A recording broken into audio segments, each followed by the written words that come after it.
Hi friends, long వీడియోతో వచ్చేసాను నేను. సో ఇది మేమైతే వైజాగ్లో ఉన్న ఫిష్ ఎక్వేరియంకి వచ్చాము.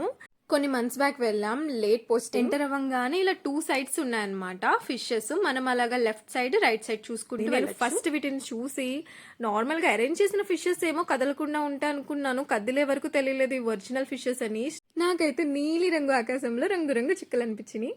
చూసారా స్టార్ ఫిషెస్ ఎలా బొజ్జున్నాయో? అవి బొజ్జులేవో తెలియదు కానీ భలే ఉన్నాయి కదా చూడ్డానికి. నేను ఇంత డిజైన్ గా అయితే ఎప్పుడు చూడలేదు. వీటిని ప్లెయిన్ గా చూసాను. ఇంకా అలా చూసుకుంటూ ముందుకు వెళ్తున్నాం. ఈ వైట్ పెయిర్ అయితే చాలా బాగున్నాయి కదా, నాకైతే బాగా అబ్జర్వ్ చేస్తున్నాయి ఇవి అనిపించింది. చూడండి నేను చేయి పెడుతుంటే ఎలా ముందుకు వచ్చేసి. నిజంగానే ఫిషెస్ కి గుర్తుంటాయంటారా విషయాలన్నీ? నిజంగానే ఉంటాయంట అండి గుర్తు. కాకపోతే ఏంటంటే మంత్స్ అన్నమాట, కొన్ని మంత్స్ వరకు గుర్తు పెట్టుకోగలుగుతాయంట విషయాల్ని. కొన్ని ఫిషెస్ అయితే ఇయర్స్ వరకు కూడా గుర్తు పెట్టుకోవచ్చు. అలా వాటికి చిట్టి మెమరీ ఉండిద్ది. అలా అనుకుంటే నెక్స్ట్ టైం మళ్ళీ కలవడానికి వచ్చినప్పుడు ఇవి మనకి హాయ్ చెప్తాయి. సో అలాగ చూస్తూ వెళ్తున్నాం. ఇంత పెద్ద ఫిష్ చూసారా? అబ్బా ఫుల్ బిజీగా నిద్రపోతుంది. అలాగా వెళ్తున్నాం. మాకు లెఫ్ట్ సైడ్లో ఉన్న సైడ్ అంతా వాటర్లో నుంచి వెళ్తున్నట్టు ఫీల్ వచ్చిందంట. అటు సైడ్ వెళ్ళిన తర్వాత చూడాలి మనం. ఈ సైడ్ ఫస్ట్ చూసేద్దామని ఇటు వచ్చాము. ఫిషెస్ ఇవైతే ఇంత మీడియం సైజులో డిఫరెంట్ టైప్ ఫిషెస్ని ఫస్ట్ టైం చూస్తున్నాను ఒక్క చోటే. అంటే ఒకే రకం ఫిషెస్ ఒక ట్యాంక్లో ఉండడం అనేది చూస్తాను, కానీ వేరే డిఫరెంట్ టైప్ ఫిషెస్ లేకపోతే టాటాయిస్ ఇవన్నీ ఒక్కసారే ఉండడం దగ్గరలో ఎప్పుడు చూడలేదు నేను. సముద్రంలో అలానే ఉంటాయిలేండి, బట్ బయట నేను ఎప్పుడు చూడలేదు. కొత్తగా అనిపించింది అన్నమాట. ఇంకా కొన్ని ఫిషెస్ అయితే ఇలాగే గేమ్స్ ఆడుతున్నాయి. డంషలాట్స్ అనుకుంటా. వీళ్ళు 2 టీమ్స్గా డివైడ్ అయ్యారు. ఏదో ఫుల్ సీక్రెట్ గా ఒక్కొక్కరు చెప్పేసుకుంటున్నారు. ఈ మూవీ నేమ్ చెప్పాలి అని ఆలోచిస్తున్నారేమో. సో ఇంకొన్ని ఫిషెస్ అయితే ఇలాగ సాంగ్స్ పాడుతూ ఉంటాయి. All things bright and beautiful, all creatures great and small, all things wise and wonderful, the Lord God made them all. చేప పేరుతో నేనే పాడేస్తాను, తిట్టుకోకండి బాగోకపోతే. నెక్స్ట్ ఈ చేపలు చూసారా? ఇది వెళ్ళి లేపేస్తుంది అనమాట. వీడియో తీస్తున్నారు మనల్ని, లెగండి కొంచెమైనా యాక్టివ్గా ఉండండి అని. ఇదేమైనా కొత్త? ఎప్పుడు ఎవరో ఒకరు వస్తూనే ఉంటారు కదా. ఇప్పుడు నిద్రలోంచి ఎందుకు లేపావు అన్నట్టు చూస్తున్నాయి 2 చేపలు. పాపం ట్యాంక్ లోనే అయిపోతుంది వీళ్ళ లైఫ్ అనిపిస్తుంది నాకైతే.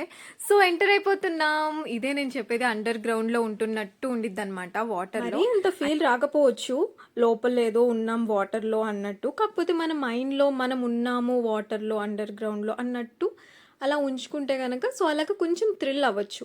లేదు ఇది నార్మల్ ఎగ్జిబిషన్ ఏదో చూడడానికి వచ్చాను ఆర్టిఫిషియల్ అన్నట్టు మైండ్లో పెట్టేసుకుంటే మనం అంత థ్రిల్ అవ్వకపోవచ్చు.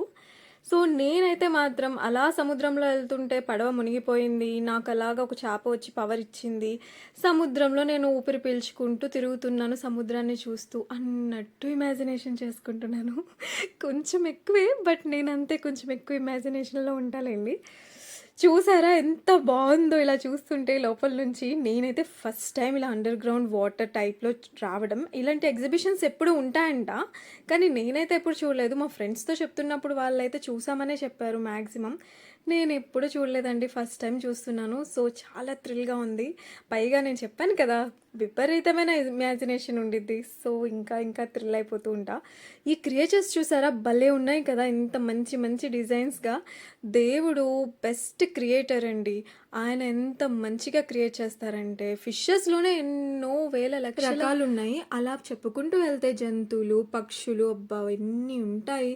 అలాగే మనుషులు కూడా అంతే. అంటే ఒక్క మనిషిలోనే ఎన్నో రకమైన మనుషులు ఉన్నారు అనిపించింది ఒక్కొక్కసారి అయితే. చిట్టి తాబేలు, చిట్టిదంటే కొంచెం పెద్దదేలేండి, బాగుంది కదా. అది అలా బయటికి వచ్చి వెళ్తుంది. కంప్లీట్గా చూస్తున్నాను దగ్గర నుంచి తాబేలు నేను. అమ్మో పెద్ద ఫిషెస్ పైన ఉన్నాయండి. మాక్సిమం అందరం సైడ్ వ్యూవే చూస్తాం కదా అక్వేరియం. ఇప్పుడు ఇలాగా అప్పర్ వ్యూ ఇంకా సైడ్ వ్యూస్ ఇలా ఒక్కసారిగా ఇలా చూస్తుంటే మనం కూడా వాటర్లోనే ఉన్నాం అన్న ఫీల్ వస్తుంది. నేను ఇక్కడైతే ఫుల్ ఎంజాయ్ చేస్తున్నాను. నెక్స్ట్ ఎక్కడికి వెళ్ళాం, ఇంకేమేమి చూసాం అనేది నెక్స్ట్ పార్ట్లో పెడతాను. సో మా ఛానల్ని తప్పకుండా సబ్స్క్రైబ్ చేయండి, చూస్తూ ఉండండి అప్డేట్స్ అన్ని ఇంకా చాలా ఉంటాయి. అయితే తప్పకుండా లైక్ చేయండి. మీ ఇంట్లో ఎవరైనా ఫిషెస్ని కానీ టాటాయిస్ని కానీ ఇలా తాబేల్ని పెంచుకుంటుంటే తప్పకుండా కామెంట్లో మెన్షన్ చేయండి ఏం పెంచుకుంటున్నారు అనేది. మీరు ఎప్పుడైనా ఇలాగా అక్వేరియం ఎగ్జిబిషన్కి వెళ్ళారా? వెళ్తే ఎగ్జిబిషన్ పేరు, ఏ ప్లేస్లో వెళ్ళారు అనేది కూడా మాతో షేర్ చేసేసుకోండి. వస్తాను. బాయ్.